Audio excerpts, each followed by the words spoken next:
പാഠപുസ്തകത്താളുകളിൽ എഴുതി ചേർക്കുക പുതിയ പദങ്ങൾ വി.ഡി. സതീശന്റെ അഭിവാദ്യങ്ങൾ കുഞ്ഞാലിക്കുട്ടി സാഹിബിന്റെ അഭിവാദ്യങ്ങൾ പുതിയുഗ വിപ്ലവ നായകരെ നിങ്ങൾക്കായിരം അഭിവാദ്യങ്ങൾ മദ്യം നാട്ടിൽ കിട്ടാതാക്കാൻ മദ്യനിരോധന ജനാധികാരം തിരിച്ചു നൽകൂ നായകരെ മദ്യനിരോധനം സിന്ദാബാദ്.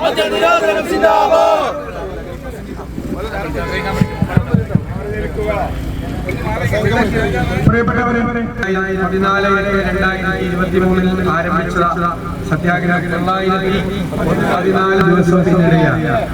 ഇത് എനിക്ക് തോന്നുന്ന സമരചരിത്രത്തിലെ വലിയ റെക്കോർഡാകാൻ പോകുന്ന ഇന്നത്തിലൊക്കെ പേര് വരാൻ പോകുന്ന സമരമാണ്. അത് ഒരു സഹന സമരമാണ്.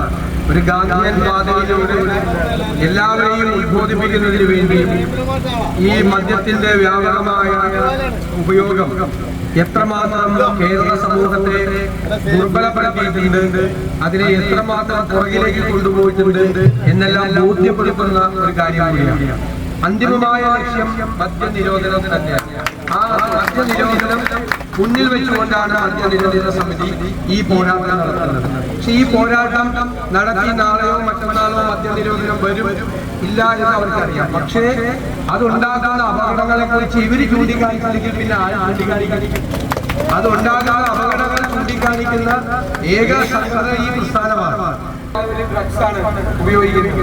അപ്പൊ കുഞ്ഞുങ്ങളും നശിച്ചു പോവുകയാണ്. മാത്രമല്ല പഴയതുപോലെയല്ല, 1-2 പേരൊക്കെയാണ് ഒരു കുടുംബത്തിലുള്ളൂ. മിക്കവാറും കുടുംബത്തിൽ ഒരാളേ ഉള്ളൂ.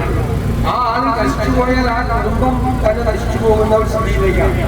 പലപ്പോഴും പല വഴികളിൽ നിന്നും മാതാപിതാക്കൾ പറയുന്ന സങ്കടങ്ങൾ പുറത്തു പറയാൻ പോലും പറ്റാത്ത കാര്യങ്ങളാണ് പല കുടുംബത്തിലും ഉണ്ടാകുന്നത്. ഇന്നലെ ഒരാൾ 58 വയസ്സുള്ള ഒരാൾ, നമ്മുടെയൊക്കെ പ്രായമുള്ള ഒരാളാണ്. അയാൾ 88 വയസ്സുകാരിയായ തന്റെ അമ്മ വീട്ടിന്റെ വരാന്തയിൽ കസേരയിൽ ഇരിക്കുമ്പോൾ കസേരയോടുകൂടി എടുത്ത് റോട്ടിലേക്ക് വലിച്ചെറിഞ്ഞു, മുറ്റത്തേക്ക് വലിച്ചെറിഞ്ഞു. അവര് തലയടിച്ചിട്ട് 88 വയസ്സുള്ള അമ്മ തലയടിച്ചിട്ട് പരിക്കേറ്റ് കിടക്കുകയാണ്. ഗുരുതരാവസ്ഥ. 88 വയസ്സുള്ള ഒരമ്മയെ ഇത്രയും അവരുടെ സ്വപ്നവും പ്രതീക്ഷയും എല്ലാമായിരുന്ന ഒരു മകൻ, അവർ എന്തുമാത്രം കഷ്ടപ്പെട്ട് വളർത്തിയെടുത്തൊരു മകൻ മദ്യത്തിന്റെ അടിമയായി വന്നുകൊണ്ട് ഈ അമ്മയെ എടുത്ത് വലിച്ചെറിഞ്ഞാണ്. രാവിലെ വായിച്ച് വാർത്ത അതാണ്. അപ്പൊ എത്രമാത്രം ദ്രോഹങ്ങളാണ്. മാതാപിതാക്കളെ കൊല ചെയ്യാൻ മടിയില്ല, ആരെയും ദ്രോഹിക്കാൻ മടിയില്ല, എവിടെയും എന്ത് പ്രശ്നവും ഉണ്ടാക്കും. കുടുംബത്തിന്റെ വരുമാനം നിലച്ചു പോവുകയാണ് അല്ലേ? കുഞ്ഞുങ്ങളെ ആശുപത്രിയിൽ കൊണ്ടുപോകാൻ പോലും പണമില്ലാതെ വിഷമിക്കുകയാണ്. ഒരു പൊതിച്ചോറ് കെട്ടി അയക്കാൻ, കൊച്ചിന് സ്കൂളിൽ പോകുമ്പോൾ ഒരു പൊതിച്ചോറ് കെട്ടി കൊടുക്കാൻ നിവൃത്തിയില്ലാത്ത അമ്മമാരുടെ നാടായി കേരളം മാറിയിരിക്കുകയാണ്. അപ്പൊ തീർച്ചയായും എല്ലായിടത്തും പാടുകളാണ്, എവിടെയും ഏറ്റവും അവൈലബിൾ ആയിട്ടില്ല. നിത്യോപയോഗ സാധനങ്ങൾ കിട്ടാനില്ലാത്ത കേരളത്തിൽ ഒരു ക്ഷാമമില്ലാത്ത കാര്യം ഇതിനു വേണ്ടി മാത്രമാണ്. 13 നിത്യോപയോഗ സാധനങ്ങൾ മാവേലി സ്കൂളിൽ പോലും അന്വേഷിക്കാൻ കിട്ടും. പക്ഷേ ഇപ്പൊ പറയുന്നത് മോളുകളിലെല്ലാം മദ്യം വിളമ്പുന്നതിനെ കുറിച്ചാണ് ആലോചിച്ചുകൊണ്ടിരിക്കുന്നത്. ആ രീതിയിലേക്ക് കേരളം പരിപാടി പോവുകയാണ്. അവിടെ നിന്ന് കേരളത്തെ നമുക്ക് തിരിച്ചു കൊണ്ടുവരണം. ഈ മദ്യത്തിന്റെ അതിന്റെ സ്വാധീനത്തിൽ നിന്നും വരാനിരിക്കുന്ന തലമുറയെങ്കിലും നമുക്ക് രക്ഷിക്കാൻ നമുക്ക് കഴിയണം. അതിന് തക്കതായ നടപടികൾ UDF അധികാരികൾ വരുമ്പോൾ ഒരു കാര്യം ഞാൻ നിങ്ങൾക്ക് വാക്ക് തരുന്നു. ഉമ്മൻചാണ്ടിയുടെ കാലത്താണ് പഞ്ചായത്തുകൾക്ക് അധികാരം കൊടുത്തിരുന്നത്. അത് ഈ ഗവൺമെന്റ് വന്നപ്പോഴാണ് അത് തിരികെ മാറ്റിയത്. അതുപോലെ ഒരു കാര്യം വാർത്തത്, മദ്യം വ്യാപിപ്പിക്കുന്ന ഒരു നടപടിയും UDF സർക്കാർ അതിനുവേണ്ടി എടുത്തിരിക്കുന്ന ചില തെറ്റായ നടപടികൾ, ഈ ഗവൺമെന്റ് വന്നതിന് ശേഷം എടുത്തിരിക്കുന്ന തെറ്റായ നടപടികൾ UDF സർക്കാർ പുനഃപരിശോധിക്കാൻ തന്നെ. നിങ്ങളോട് ആലോചന നടത്തി നിങ്ങളെയും കൂടി അഭിപ്രായത്തിൽ ഒരു മദ്യനയം രൂപീകരിക്കും. അത് എല്ലാവരും ആ രീതി നിങ്ങൾക്ക് കൂടി അതിനകത്ത് കേരളത്തിലൊരു മദ്യനയം രൂപീകരിക്കുന്ന കാര്യത്തിൽ മദ്യനിരോധന സമിതിക്ക് പങ്കുണ്ടാകും. നിങ്ങൾ 14 ദിവസം സമരം നടത്തിയത് വെറുതെയല്ല.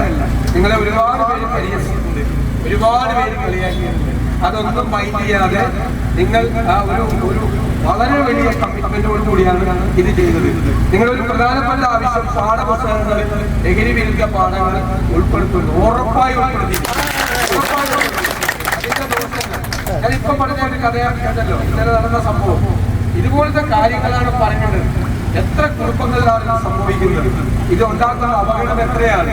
ഇത് ശാരീരികമായി നമ്മുടെ ബുദ്ധിശക്തിയെ, നമ്മുടെ ശരീരത്തെ, നമ്മുടെ മനസ്സിനെ എല്ലാം നശിപ്പിച്ച് കളയും എന്നുള്ളത് ചെറിയ മനസ്സിനെ തന്നെ കൊണ്ടുവരണം. ഞാനിപ്പോൾ ഒരു മെസ്സേജ് കൊടുക്കുമ്പോൾ പറഞ്ഞു, സ്പോർട്സിന് കൂടുതൽ പ്രാധാന്യം കൊടുക്കണം, കായിക അധ്യാപകർക്ക് കൂടുതൽ പ്രാധാന്യം കൊടുക്കണം.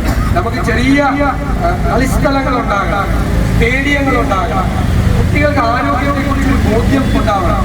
ആരോഗ്യമാണ് പ്രധാനമെന്ന് തോന്നുന്നത്. അപ്പൊ തന്നെ മദ്യത്തിൽ നിന്നും മയക്കുമരുന്നിൽ നിന്നും ആരോഗ്യമാണ് പ്രധാനം എന്നുള്ളൊരു ബോധ്യം കുട്ടി നന്നായി കളിക്കാൻ പോകുന്ന, നന്നായി വ്യായാമം ചെയ്യുന്ന, നന്നായി പ്രാക്ടീസ് ചെയ്യുന്ന ഒരു കുട്ടി മദ്യപിക്കാനും പോവില്ല, ഇതിനും പോവില്ല. അതൊക്കെ നമ്മുടെ കളിസ്ഥലങ്ങളൊക്കെ പോയി അപ്പൊ അതൊക്കെ നമുക്ക് തിരിച്ചു കൊണ്ടുവരണം.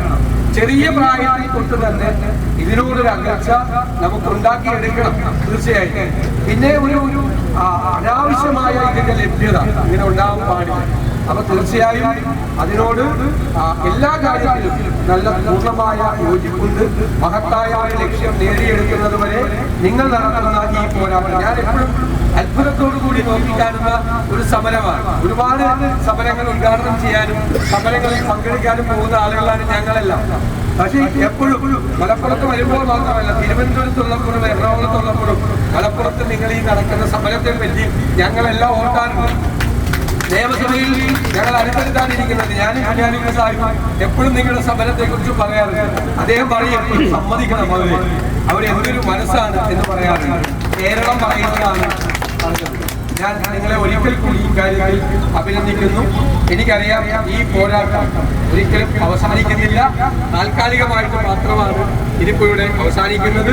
ഇതൊരു വലിയ തോതിൽ ഇത് തുടരുക തന്നെ വേണം. നിങ്ങളുടെ ഒരു സാന്നിധ്യം കേരളത്തിൽ ഉണ്ടാവുക തന്നെ വേണം. അതിനോട് പൂർണ്ണമായി യോജിപ്പ് പ്രകടിപ്പിച്ചുകൊണ്ട് ഇവിടെ വന്നു ചേരാൻ കഴിഞ്ഞതിനുള്ള സന്തോഷം പങ്കുവച്ചുകൊണ്ട് ഞാൻ എന്റെ വാക്കുകൾ ചൊല്ലുന്നു.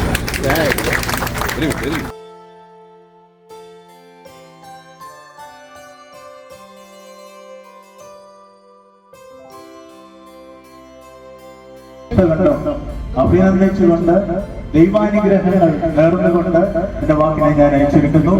നമസ്കാരം. PV രാജഗോപാൽ സംസാരിക്കുന്നതിന് മുമ്പ് ഒരു യുവ അധ്യാപകൻ അല്പം മുദ്രാവാക്യം വിളിക്കുന്നു. പെട്ടെന്ന് ഏറ്റുവിളിക്കാവുന്നവർ ഏറ്റുവിളിക്കണം. ചിലപ്പോൾ ആ സമയത്ത് നമ്മുടെ അതിഥികൾ വന്നുകൂടുന്നില്ല. ഇപ്പോൾ ഞങ്ങളുടെ ജില്ലാ പ്രസിഡന്റ് മജീദ് മാടമ്പാട്ട് ഇവിടെ ഉണ്ടായിരുന്നു. അദ്ദേഹം ഇരിക്കേണ്ട ആളാണ്. അദ്ദേഹമാണ് ജില്ലയിലെ മദ്യനിരോധന സമരത്തിന്റെ കൊടിമേറ്റം. ഞങ്ങളുടെ ജില്ലാ പ്രസിഡന്റ് കേരളത്തിലെ ഏറ്റവും അധികം പ്രഗത്ഭനായ ഒരു ജില്ലാ പ്രസിഡന്റ് എന്ന നിലക്കാണ് ഞങ്ങൾ ഈ സത്യാഗ്രഹം സമാരംഭിച്ചത്. അതുപോലെ വേറെ എവിടത്തേക്കും പോയി കളയാം. അപ്പൊ സത്യം പറയാൻ വേണ്ടി പുറപ്പെട്ടവർ വീട്ടിലിരിക്കില്ല. അവരിങ്ങനെ ചുറ്റും 4 ഭാഗത്തും സത്യം പറയാൻ ശ്രമിക്കും. അപ്പൊ കേരളത്തിൽ വേണ്ടി സമയം ചെലവഴിച്ച കുറെ വ്യക്തിത്വങ്ങളാണ് കുഞ്ഞികൃഷ്ണ മാഷും പത്മിനി ടീച്ചറും ഇവരോട് ചേർന്ന് ഇവിടെ സമരം ചെയ്ത വലിയ നേതാക്കന്മാര്. രണ്ടാമതും ഇവർ നമുക്ക് നൽകിയത് ഇവരുടെ സാന്നിധ്യമാണ്. ഇവരുടെ ഭവനത്തിൽ മക്കളോടൊത്ത് ബന്ധുക്കളോടൊത്ത് ചെലവഴിക്കേണ്ടതായ സാന്നിധ്യം.